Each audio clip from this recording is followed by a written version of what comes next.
This is Second Down on ESPN Radio. Christian Gokel, glad to have you hanging out with us here as we have a lot to get to on this Thursday afternoon. Braves avoid the series sweep in Arizona as they take them out yesterday 6-0. Kyle Wright with another outstanding performance. Also have some news to dive into from the SEC meetings. Greg Sankey speaking on maybe intra-conference rules regarding NIL, but kind of waiting to see what the NCAA does. The feud seemingly put to bed between Nick Saban and Jimbo Fisher. Paul Feinbaum calling it Nick Saban just swatting a fly off of his salad there. So a lot to dive into. But, of course, starting off with the big matchup tonight, 9 p.m., Celtics-Warriors in Game 1 of the NBA Finals. Again, that one's set for a 9 p.m. tip. I'm really excited about this one because I think it's weird to say this, but the Celtics have kind of become the old guard in the NBA, and now they're the ones going up against the young, up-and-coming, on-fire team. And so now as PJ Zuko joins us here on the program, hey, PJ, feels weird to say this, right? Because it seems like yesterday that Steph Curry and Klay Thompson were the duo that were upsetting the apple cart with LeBron James and company, right? But now they're kind of the old guard going up against Jason Tatum, Jaylen Brown, Marcus Smart, and those guys over with the Boston Celtics. So I'm really looking forward to this one, but I think I have an interesting narrative going into it where a lot of people like us are saying, oh man, Golden State Warriors, that offense, Klay Thompson, 60 points on 11 dribbles in a game. Yeah. Like yeah. Those are the ones we're sitting around just talking about it. And the kids are like, nah, man, Jason Tatum, that guy. Yeah. No, it's true. It's like you said, it's a wild narrative and it's different. It feels different for us, but that's just the truth. I mean, yesterday we were just talking about how Steph Curry and just the way he plays was kind of changing basketball. I think that's another interesting narrative in this as well. Is you have the Splash Brothers and Draymond Green, excuse me, and again, I'm happy. I'm almost happy they're getting back to this point. I'm almost happy they're back in the NBA Finals. What does almost happy mean? Because it's proving once again. But what does almost happy mean? You said you're almost happy. I think everyone. Like it doesn't actually bring you happiness, but it's almost there. It makes me happy, but it doesn't make me as happy as like seeing someone different win. You're always fighting against, of course, elite programs and dynasties, right? Making it back-to-back, winning back-to-back championships, all these things, and respecting that. Like, I respect that. And I've always kind of liked the Golden State Warriors, to be honest with you, and this core that they've built because of how they built it until the whole Kevin Durant thing happened. And then they became the evil empire. And now I think they're back into it with the original core plus some new guys in Poole. Yep. And some other guys that they have. And to me, it's like getting back to their roots. So I'm happy about that, but they are also still kind of this dynasty that they've made in the 2010s. And there's a part of me that likes seeing the new blood in vying for championships. So like, I guess here would be my question is who's the new blood? Maybe not new blood, but because, upset winners. I'm always looking for like an upset winner. If we're talking about the West, like, would the new blood be the Suns? I mean, that's Chris Paul, and he's been doing it for a while. But look at everyone else around him. It's also DeAndre Ayton. It's also Devin Booker's been doing it for a minute too. Devin Booker, who hasn't won a championship. Chris Paul still hasn't won a championship. So, like, for winning NBA championships, yes, it would be new blood. You know what I mean? So, like, and also before last year, who was jotting down the Phoenix Suns as someone who was going to play in the NBA Finals? No one was. They're still not. Yeah, I know. I said before last year, and they made it to the NBA Finals. So that's what I'm saying. So, like, anyway, so that's kind of what I mean. Like, last year, I was so satisfied. I went into the finals, and I was like, man, anyone could win this, and I'd be insanely happy. This year, would I be somewhat satisfied if the Golden State Warriors won? Sure, because I think that's another championship for a respectable dynasty. Now that they're back to the original core. Can I tell you where I'm at with this? But for the 'Cause Celtics, I know you want. it'd I know be you. pretty cool I know you too. want to see the Celtics win because Bunch- you know that organization hasn't won enough, and Oh, I'm not even saying no. even though they've won one in our lifetime, right? That's the thing. I think a lot of people, even I saw our friend Cam Yeah, mentioned that he obviously is a Lakers fan, whatever. He's one of those Laker fans. Then again, he's a Kobe fan.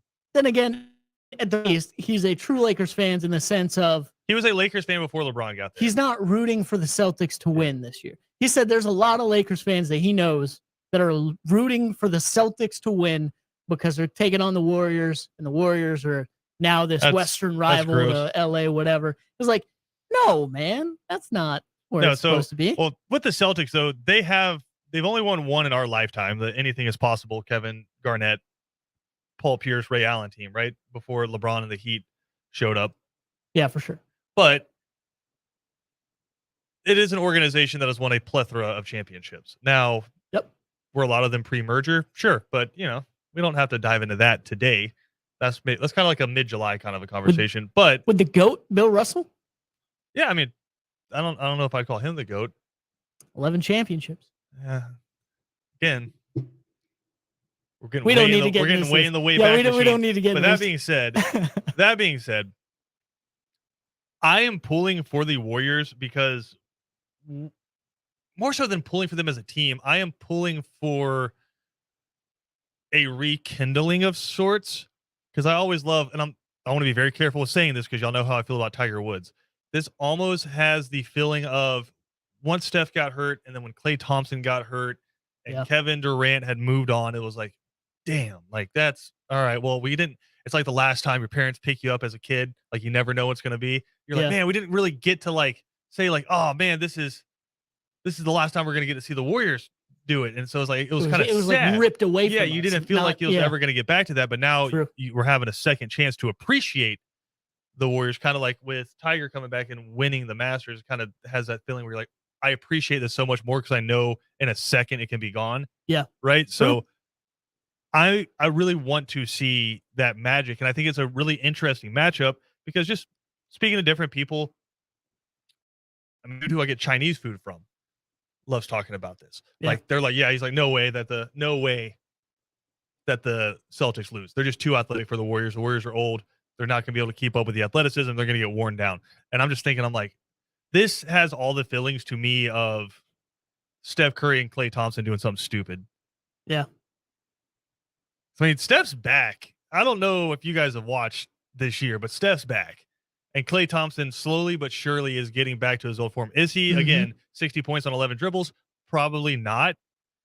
But this is Draymond, Klay Thompson, and Steph Curry. And again, it's the new guard, right? Jason Tatum is taking over. Jaylen Brown, a really good player. Marcus Smart, I don't know if he's the defensive player of the year, but I know that he is. I don't know if I agree with that. But he's a scrappy, fun kind of player to watch. So I think this is going to be a fun NBA Finals. But I kind of want to see, the scene in the movies when like the old guy that everyone's given up on, and they're just like, he's like, whether it's like the old boxer or whatever it is, and they're like, he's past his prime. And then he just comes out and like shows you what old school looks like and just whips somebody's tail. Right. That's kind of what I want to see from the Warriors. I want to see like a 40-point quarter where like the Celtics are looking around like, what the hell just happened? Yeah. How do we stop this? Yeah. Yeah. That'd be fun. That'd be fun. That's what I'm pulling for. And, to throw it in there to make it complete, you would have to have a situation where like Draymond Green almost gets thrown out of the game, but he doesn't. No, he's got to get at least a couple flagrants in this because series. if he gets ejected, they're going to lose. But it's like, how many players do you have like Draymond Green left in the NBA where it's like, not a lot. He doesn't care if he scores. Right. He's going to get 15 assists, a bunch of rebounds, but more than that, he's your goon, like your hockey goon. He's going to get in that opponent's head. Because listen, Steph and Klay, very finesse with their game, so you can't let them be like pounding in the paint against somebody to send a message. So if somebody gets in their face, it's like Draymond's like, no, I'll take that personal for you. Yeah. Yeah. I will, how we talk about in football, we talk about the Ndamukong Suh mindset, right? That you don't love. I don't love because I feel like I think the mindset, I know we get into this conversation a lot, but I think the mindset of it is okay. I think using him as an example and stepping over that line, he's done too many times. Or stepping on people. Right, exactly. Wearing cleats. Yeah, it's not cool. So anyway, I feel like Draymond Green is that mindset in perfection. Like I think he does it the best out of anybody in the NBA right now. No, I'm gonna push back on that. I think Ndamukong Suh wants to murder you. I think Draymond Well, I mean, Green. it's for basketball, right? But It's different. But I think Draymond Green's more so. I'm gonna get in your head and annoy you. For sure, he's what Pat Beverly wants to be. I'll say that. Yeah, because Pat Beverly almost takes himself out of the game to get in someone's head, Like, and then he's out of the game. Ndamukong Suh is Charles Oakley. Like, I'm gonna fight you and I'm gonna murder you. No, I think that's good. But again, like that's the old NBA. That's not the new NBA. So like it's of this generation. Draymond Green just wants to like get inside your head and make you laugh. He's the guy who like who's just like, what? Did I get you, dog? I'm sorry. It's just like inside your head, and so he's living rent free in your head, and you can't play your game. Whereas Ndamukong Suh makes you lose 3-4 nights of sleep before you have to play him. For sure. I think the difference also is there.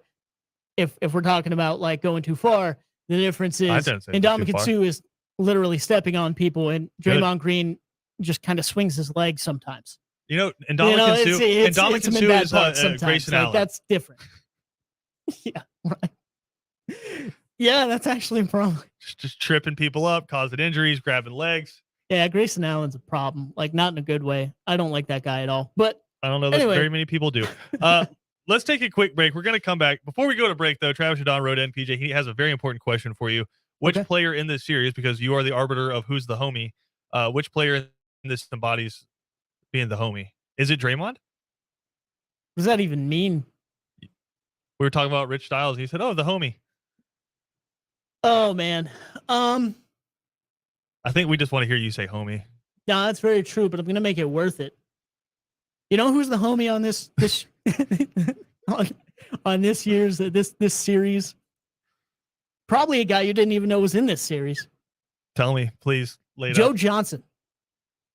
He's on the Celtics. You just wanted to say that. He can win a championship with the Celtics. So you're saying the homie Joe Johnson gets the ring? The homie Joe Johnson sits on the bench in the Udonis Haslem role. Although he might not even be in the Haslem role because he's not really teaching anybody. Speaking of Haslem, and he's the homie because he's going to win a championship. He has thrown the homie. He has laid it out there. It's Joe Johnson.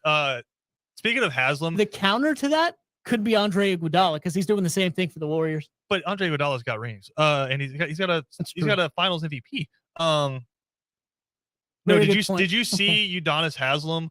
Like they have the camera set up in the hallway that leads back to the locker room, so you can always get like the famous video of LeBron ripping off his jersey for the final time, right? Like you get that shot. So they want to get Jimmy Butler. Yeah. Right. Yeah. They want to get Jimmy Butler in, and he's just kind of walking back to the locker room. But in front of him, kind of out of focus, is Udonis Haslem, like 2 hands on the face, kind of just losing it. And people are like, "Why is Udonis Haslem freaking out like he played 40 minutes a game?" Yeah. No, I didn't see that. I didn't see that one. I didn't see Haslem. I saw the Bam Adebayo clip where he literally ripped his jersey, like ripped his jersey in half. Well, because he's like Superman. That being said, let's take a quick break. We're going to come back. SEC meetings happening down in Destin. It's too late though. They lost. Nick Saban, apparently, according to Paul Feinbaum, like, is anybody a bigger supporter of anyone than Nick Saban is or than Paul Feinbaum is Nick Saban? Probably not. I don't know. Like, does your mom support you where Paul Feinbaum supports Nick Saban? Listen, my mom. No, she supports the hell out of you, but does she support you as much as Paul Feinbaum supports Nick Saban? I can't say that on the radio. Like, if you said what Nick Saban said about someone else, like what he said about Jimbo Fisher about someone else, would your mom support you the way Paul Feinbaum has supported Nick Saban? But it wasn't even bad. But I'm asking. I feel like she would. Or would she be like, yeah, you probably shouldn't have said that? No, because she would understand. My mom's smart. She would understand that I was perfectly fine in what I said. All right, let's take a quick break. We'll come back. We'll talk about it next. This is Second Down on ESPN Radio.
Kevin, the mics are on. You're just gonna come in here and talk? Oh, it's National Bubba Day. That was the news that you just. National Moonshine Day and National Bubba Day. That are on one's the same probably day. a little more Thank important. you. You can get more hard-hitting info like that on 3 and Out coming up next. I was wondering if he just told me to tell that to you about the National Bubba Day. I didn't know about the Moonshine one, but I was like, does he really not trust me enough to, tell him it's he's National just Bubba excited, Day? man. Do you have anything you He's want? pumped. Do you want to extrapolate on this anymore? Or can we go? Can we move on from this? I don't know. I do have something I could say about National Bubba Day, but I'm pretty sure it would make all of our listeners mad and hate me. So I don't. Oh, now I absolutely want you to say it. I don't want to do that. You can't just tease us like that. All right. Well, is it about Bubba Wallace? No, I like Bubba Wallace a lot. If there's a riot with pitchforks outside out. Anyway, it's not that bad. So when I moved down here, got the news I was moving down here. There were two things I thought were definitely going to be true about the South. One of them is mostly true. I thought everyone was going to have just a insanely deep Southern accent, which, for the record, most people do. And number two, I thought I was going to come across a lot more Bubbas than I have. I thought like everyone was going to be named Bubba. And to make matters worse with my expectations, like my dad moved down here first for a few months. So when he started working, he was like, guys, guess who I met today? Guess who one of my coworkers is? I'm like, who, Dad? Bubba. So I was like, oh, that confirms it. Everyone's going to be named Bubba. I think I have met one Bubba since I moved down here. Yeah, it's not a ton. But I was surprised. Here's where I'm at with the first statement you made. You have a more Southern accent than I do. I don't want to talk about that. And you're from Pennsylvania. Yeah, I don't want to talk about that, actually. So if we could move on. I talked to... You just said, let's move on. And then you just dove right back into the conversation. That's what I just want to confirm that. That's what I do here. I talked with someone about that last night. And they were like, they basically said, because I was like, I don't know. I feel like it. We've talked about this on the show before. I feel like if I go up north, they're going to think I have a Southern accent. And I feel like, or at least a hint of one. And if I stay down here, which I do for the most part, I'm just going to stop you right here. A lot of people are going to feel like I kind of have a Northern accent. No. They're going to ask me why. No. I'm just going to stop you right there. There's only 2 words in your vernacular that makes me think you're from the North. This is terrible. This is bad news. The word roof, like on top of a house. Yes. And the things that are inside a house, rooms. Right. So you don't have to say them, but those are the 2 words in your vernacular that make me think you have a Northern accent. Outside of that, brother, you are full-fledged South Georgia, and I'm here for it. I don't know if I like that. Being said, I want to kind of continue our conversation about the Warriors, but more of extrapolated over sports. Yeah. Do you know who Marie Kondo is? Off the top of my head, no, I do not. I'm sorry. Have you ever heard the phrase, like, does this spark joy? It was a big thing like 3 years ago on Netflix. Oh, wow. Where she like would go into your house, and basically it's people who were hoarding stuff or just had clusters in their house and they needed to get rid of stuff. And so like one item at a time, she would go, does this spark joy? Oh, and if you were like, no, gone. It's like, unless it brings you, throws it away immediately. Yeah, unless it brings you happiness. Like me, it's t-shirts. I can't throw away t-shirts. I should throw away so many t-shirts. I have way too many of them. I need her to come and help me do that. But that being said, the Golden State Warriors, I've said it before on the show. There are very few things in sports that spark joy to me, like the Warriors in a big game down 10 in the 4th.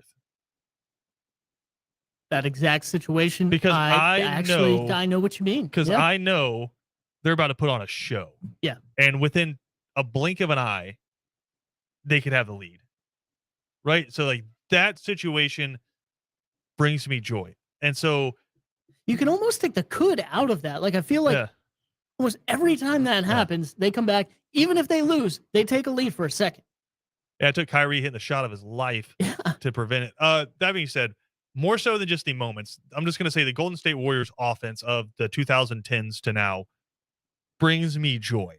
So I want to know, like, in your sports watching lifetime. Wow, that's a lot. What kind of, what teams, what NASCAR drivers, whatever in sports have brought you joy? Obviously, I talk about them all the time. Tiger Woods, Saturday and Sunday in a major, that brings me joy. right? It doesn't matter if he wins or loses. Like that's something I'm tuning into, and it makes me happy. I'll say Johnny Manziel, Texas A&M. That brought me joy. Him and Mike Evans just like shredding teams. Early 2010 Alabama defenses brought me joy. Just watching like Ashawn Robinson and Jaron Reed just massacre people. Yeah. That made me happy. Patriots, 18-1 team. Watching that offense was just like a level of euphoria. Right. Interesting one. I know it sucks because of how it ended, but the 2016 Falcons offense, was I could see that. awesome. The playoff sure. run all the way up until the comeback in the Super Bowl, that offense was so much damn fun to watch. Yeah. I think an obvious one for me is like Saquon Barkley in the open field. Sparks joy. Brings me joy. Not in the backfield with 4 defensive linemen around him. No, that does Where he's not having bring a me joy. jump cut his way to a 3-yard gain. Yeah, exactly. Yeah. He might be able to get 2 yards out of it, but it's probably not going deep. Now, if he has to break 1 tackle, now he can do that. You know what I mean? Like that. Now that's a possibility. You know what else sparks joy for me? And this team was not overly successful, but it made me happy. Like the Upton's Dan Ugla Braves offense. If it were to work out, yeah. But like Dan Ugla hitting like how many 30 straight games, Kevin? Like that was, which was kind of crazy because then we got the polar opposite of Dan Ugla. well, I mean, that was just something happened to him. He got abducted by aliens or something and Yeah. replaced by somebody else for that Right. stretch of time. But just like watching those guys, I think Troy Gloss was sprinkled in there a little bit. Still had Chipper. Yeah. I think another one, I know this is terrible because I can name a few specific ones if you'd like me to, but what definitely sparks joy is when there's like 3 laps to go in a NASCAR race and someone is closing in second that I know is going to do everything they can to win the race. And that might sound Including wreck out everybody in front of them. exactly. Love That might sound ridiculous because you're like, PJ, they're in second, they're closing. Of course they're going to do everything they can. No, a lot of drivers will stop themselves from doing certain things because it's not friendly. It's not the driver etiquette they want to race with. It's not what they would want someone else to do to them, blah, blah, blah. But no. If you got Dale Earnhardt closing on you and there's 3 laps to go, there's 2 laps to go, and he's within shouting range of you, he's going to do everything he can. Like Carl Edwards, Brad Keselowski. Hit me with the names.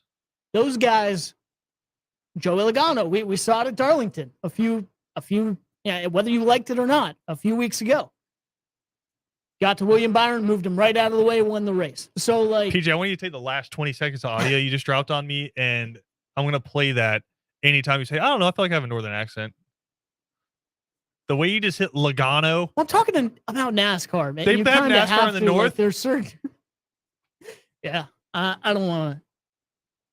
But as I'm those sitting here drivers, listening to you talk about it, sure. I'm having to like separate because like I always talk about Cam Newton and how amazing his single season was. Yeah. It doesn't inherently spark joy for me. It was just I appreciate what he did, and it was really fun to watch him do it. Right. Just like the 2019 LSU offense, like it was dominant and it was a juggernaut, and they beat the hell out of a lot of teams.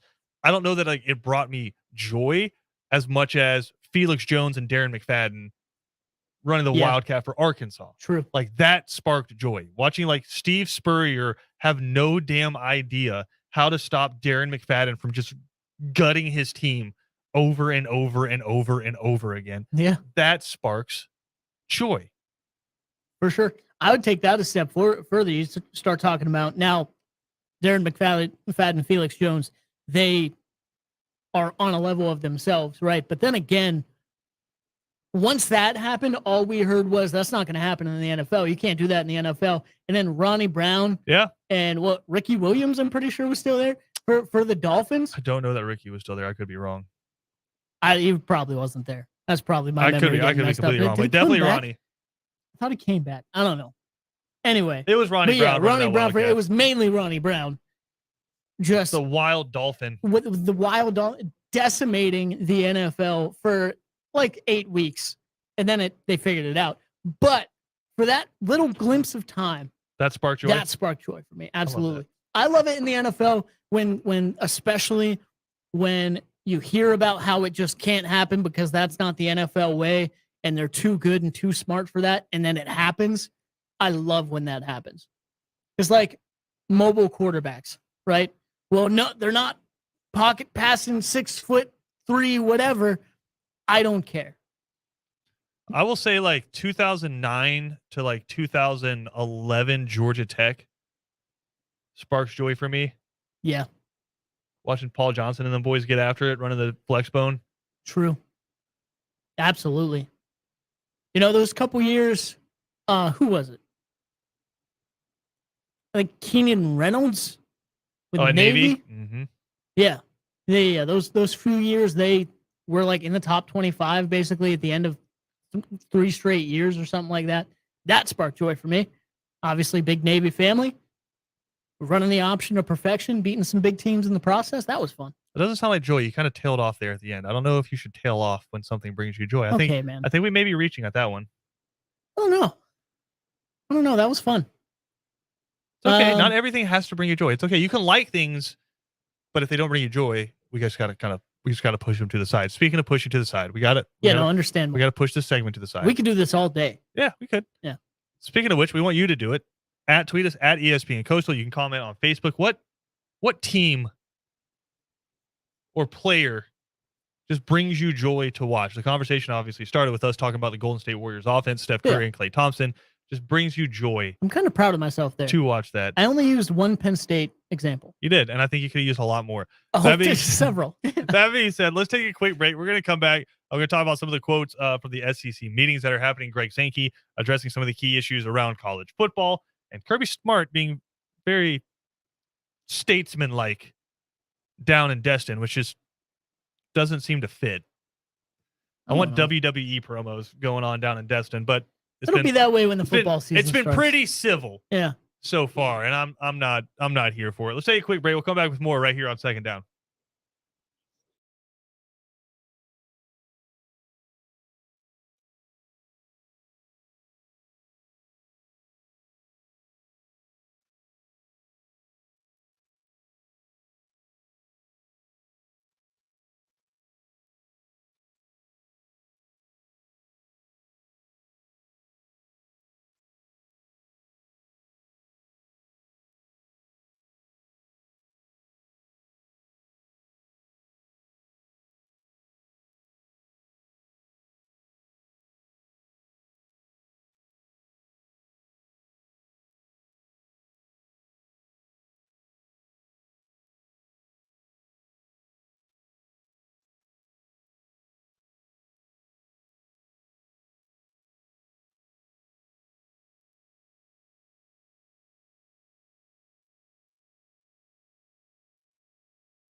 Second Down on ESPN Radio is presented to you by the Uniform Source. 2 different locations in Savannah to take care of all of your uniform needs. Christian Gokel alongside PJ Zuko. Glad to have you hanging out with us here on Second Down. Down in Destin, the coaches headed out of town yesterday as they wrapped up their portion of the SEC meetings.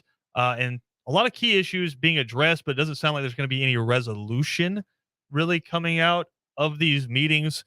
They did not hold a vote in terms of the scheduling for the SEC going forward. Obviously, if you're following the timeline, that's not something they're going to need to do until probably at the latest next year around this time before they release a schedule for 2025 when Texas and Oklahoma are scheduled to join the conference. But that being said, some other news coming out of the SEC meetings, one of them from Scott Strickland, the athletic director at the University of Florida. Now, we talked about this the other day, PJ. Kirby Smart kind of putting voice to, he feels like the program's at a disadvantage because they lose a home game every other year to the game down in Jacksonville. Right. Kevin Thomas rolling his eyes into the back of his head. And Josh Brooks, Georgia's athletic director, seems to be following his coach's, I guess, message and saying we're not going to commit to re-upping the deal, which goes through 2023. After that, there's an option for 2 more years, so 2024, 2025. So both teams can technically get the home game there. But Scott Strickland was asked about it. He says there's a lot of tradition there. Gators feel pretty strongly about that. It's been there for decades. I'd like to see it continue. So Scott Strickland putting voice to, hey, we want to see this thing stay in Jacksonville. Are we surprised at all that Georgia and Florida aren't agreeing on something? No, I mean, I wouldn't have it. I wouldn't have it any other way. There you go. But that being said, I'm curious your thoughts on it. So if you're Kirby Smart or Billy Napier and you're losing a home game. Yeah. And again, we're not talking about revenue. Kirby Smart's coming at this from a recruiting standpoint, right? You're not getting to show off the facilities you just spent $80 million on. You're not getting to show off your campus. You're not getting to show off 90,000 supporters in the stands, your locker rooms, right? You're showing off the Jaguars stuff. Yeah, sure. Saying, hey, isn't this cool? We're in a NFL stadium in Jacksonville. Correct. So it kind of hurts a little bit in terms of recruiting. Now, I mean, if you listen to the old Florida coach, that you talk about recruiting during recruiting season. Yeah. But that being said, right. I think Scott Strickland going more from the angle of, hey, football tradition, like we play in Jacksonville, that's what we do. Whereas Kirby Smart coming at it from the point of view of this is business. Yep. And if we're going to get our guys to commit to us, we need that extra game. True. So if you're Billy Napier, you're Kirby Smart, and the athletic director is sitting down with you saying, hey, we got to either sign this contract or not about extending this game, where are you sitting? If I'm a head coach in these situations, if I'm a head coach, I'm saying exactly probably what Kirby Smart is. If I'm a head coach, I want to be able to show off my facilities, my fans, my environment, and also have that opposing team. Like, I'm not even thinking about the money that we could bring in. I'm thinking about that also that opposing team having to come into my hostile environment. Because you're talking about, like, I'll be real. You're talking about 2 of the best, I think, environments and stadiums in college football. You're just talking about, like, certainly top, I'd say, if I'm being like really skeptical, top 15, like easily top 15. Yeah, probably close to top 10 for both of them. Yeah, probably top 10, maybe top 15. I don't want to say anything wild off the top of my head, though. We'll do the rankings. No, I get that. Yeah, for sure. And I think if you want to get in the ins and outs of what makes a good stadium, whatever, I'm more talking about the environment and what those fans can bring to the table. Just it being a hostile threat in game for that opponent. And yeah, if I'm the coach, I want that. I can save a neutral site for either, if we really want to do this, the opening game of the season. Well, I'd rather not have that either if I'm a head coach, or a bowl game. Like, we can save that for that. Yeah. And I think Kirby Smart, you've seen Georgia do a lot more of these under him has been like he kind of used that as a chance to continue the national narrative that Yeah. like it's Florida Georgia is a very SEC game. Is it a game that's broadcast nationally on CBS? Certainly, but it's a very regional game. Whereas Yep. Oregon Georgia is different. That's a nationwide entry kind of a game. So that's kind of putting your look. You want to go get Brock Bowers from Napa, California. Mm-hmm. It's not a secret why they're playing a team from the West Coast here. Exactly. Yeah, no, for sure. That's a very good point. And I think also maybe, I don't know, Billy Napier, I'm sure is really solid in this right as well. But I think Kirby Smart, again, is coming at it from an angle of to be a great program and a great coach in college football right now. And I think it's been this way for a long time. You have to not only be elite in what you do on and off the football field, but also an elite recruiter. You've got to be thinking about that 250% of the time. Yeah. You just do. Because again, you're not only recruiting during your other players nowadays, you're recruiting your own players every single day as well. Well, so okay, that brings me to where I was going to go with this next is I find it intriguing. If Kirby Smart was Brian Kelly, right? Like Brian Kelly came down from Notre Dame to take over as Georgia's head coach, and he starts saying this, it's going to be like, who the hell does this guy think he is coming down here from where's he from to say you're pulling a game out of Jacksonville? Who are you? Kirby Smart's from Bainbridge. Mm-hmm. Kirby Smart played at the University of Georgia. Kirby Smart played in Jacksonville in these. And so I find it intriguing that a dude who played in this might be saying, like, as a player, we don't really care. Yeah. And there's a lot of reasons. Like, I get it. There's a lot of reasons why the people from this area as well would be advocating for keeping it in Jacksonville. And I totally understand that. Like you said, like that. I mean, it's its own standing business, right? You have the Florida Georgia Hall of Fame. Ben's a member of that. Yeah. Like it's its own standing event. Mm-hmm. But I think kind of what you said, Kirby Smart's not allowed to care about your business. Exactly. He has to care about his. Yep. And if he does, if he starts to, he's going to start to lose his grip on the football team. Could this be Kirby Smart kind of pushing in a way to say we need a different kind of cut out of this, or we need different regulations? Like maybe both of us can bring recruits to these things every single year, so we're not losing one of those every year. I don't know. This is maybe Kirby Smart with a little bit of a power play. I don't know. I kind of take him at his word on this, which is he doesn't like losing that game. Mm-hmm. Or maybe you count it as an away game every year for both teams. Right. And then you still get that other home game. So it might just be him trying to flex. But I know for a lot of people on St. Simon's, a lot of people on Jekyll, and then down into Jacksonville, that's a huge week every year. For sure. I mean, I fully agree with that. Like there's a lot of people that disagree with what we're saying, or what I'm saying, but because of that reason, look at it from the perspective like, as a coach's perspective, and as it's almost like, why not have another weekend, especially with our biggest rival, like our biggest rival in our home stadium. Think of the not only environment but publicity we could have. We could show that off to recruits. I mean, it's almost a no-brainer. When you're looking at it from that angle, it's almost a no-brainer to just have it be a home and home. Speaking of the SEC, news coming out today, Arkansas has announced an extension for head coach Sam Pittman. The new 5-year agreement began retroactively on January 1st, and it's going to go through December 31st, 2026. And then if an agreement from that, you have an extra option through 2027. So a whole lot of different incentives in there for finishing inside the top 25, top 5, going to different bowl games. But I think a well-deserved extension for the old head man of the Hogs, who just a few years ago was coaching Georgia's offensive line. Yeah, absolutely. I think he's done an incredible job kind of turning the state of that team and program around. And I don't think done yet. You know, looking forward to seeing what they can do this year.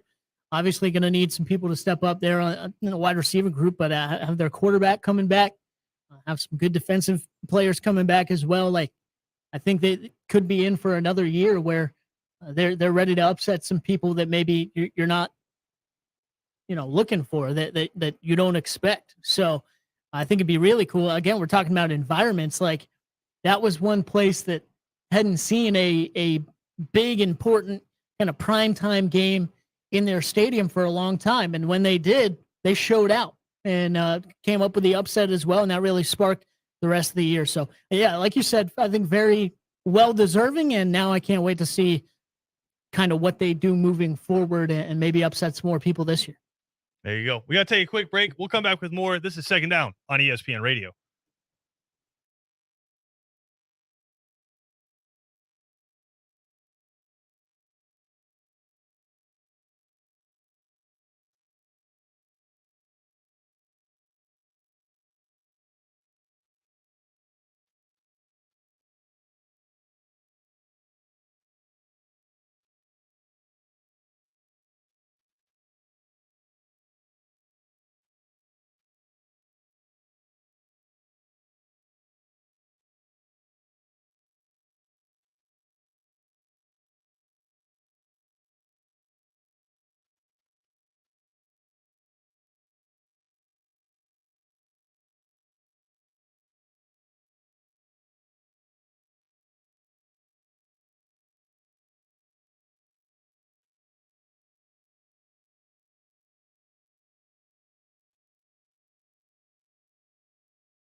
PJ, you have multiple things we have to get to here. Yeah, man, there's a lot of stuff going on my phone right now. One of which, be careful. Here we go. Yeah, right. We talked about, first of all, the players and moments that sparked joy Yeah. in our sporting experience. You turned it to the fans. One wrote in, and Stevie mentioned Tommy Frazier. That guy. Yeah, for sure. Of, You know how Ben Nebraska like fame. you know how Ben does the like full like CV resume when he brings guests on? Yeah. Tommy Frazier, Fiesta Bowl MVP, 2 times Orange Bowl MVP, Big 8 Offensive Player of the Year, Johnny Unitas Golden Award winner, quarterback of the year, consensus All-American, Big 8 Freshman of the Year, number 15, retired by the University of Nebraska. Yeah, as it should be. Also, not 2-time national champion. Yeah, not added in there. You won't see this on the Wikipedia page. Stole that national championship from Penn State. So Beautiful. Anyway, what's your other thing? Also, second thing, farewell, sweet prince. Somebody die? Ryan Patrick. No. Ryan Fitzpatrick. Excuse me. Ryan Fitzpatrick. What about him? He's retired. Oh, God. PJ? 17 years. You can't say stuff like that. 75 different NFL teams. I know you think it's not possible, but it is. Ryan Fitzpatrick is retired. Ryan's Fitzpatrick? How many different ways can I say his name? Apparently not correctly. Oh, man. That Good. guy. That's the... That guy is just... That's how you honor his career. That's the soliloquy. See, you're ruining me. Soliloquy that you weave into him. Second best. You said just PJ. That guy. What are your thoughts on Ryan Fitzpatrick? That guy. Wait, how do you say it? Ryan's Fitzpatrick. Ryan's Fitzpatrick career. Patrick. That guy. That guy. That guy. Incredible. Was he relief quarterback. Was he ever incredible? He was. No, he was, or was absolutely he incredibly mediocre. He was specific to his role. Okay. If your you need quarterback, to be some of these words. If your quarterback got hurt or suspended or whatever, and he had to come in relief for 1 quarter to like 3 games, he would be spectacular during that time. Once it got turned over to him, Ryan, we don't believe in this guy anymore. You're the starter. You've proven yourself. Here you go. Everything went out the window. But for that little window of time, he would be incredible for your football team. And he did it for 17 years. So good for him. That guy. That guy. So Ryan Fitzpatrick retiring. 3 and outs coming up next. But today, PJ. I wonder if they'll have more on that. On that, I would maybe. I don't know. Perhaps. That being said, today is Lou Gehrig's Day in Major League Baseball. Oh, wow, yeah. Second annual started last year. So every June 2nd, Major League Baseball going to recognize Lou Gehrig in the continued fight against ALS. Let the baseball Freudian slip in there, against ALS. And I think the best way to put it and why we need to be more focused on it than 1 day a year, there's a 0% survival rate right now for ALS. So somebody who is diagnosed with ALS in 2022 gets exactly the same diagnosis as Lou Gehrig got when he received the news at the Mayo Clinic almost 80 years ago today. So Major League Baseball recognizing that today. We'll catch up with everyone tomorrow.